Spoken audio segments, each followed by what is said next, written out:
38-এর answer করছি, 35 তো পেয়ে যাব। আরে মামা 35-এ পাস না, 40-এ পাস। তুই তো গেছিস বেটা, তুই একদম শেষ। দোস্ত এখন আমি কি করব? তোর তো কিছু করার নাই মামা, তুই আল্লাহর কাছে দোয়া চা। কে বেটা, তুই বলছিস তুই পরীক্ষা ফেল করবি, তুই তো বড় হওয়ার পাসিং মার্কস পাইছ। আমি পাস করছি। হ, পাস করছ। এই দেখ,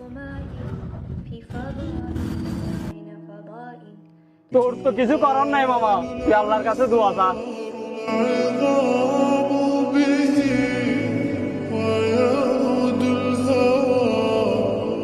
আজকালকার পোলারা কি লেখে এগুলা?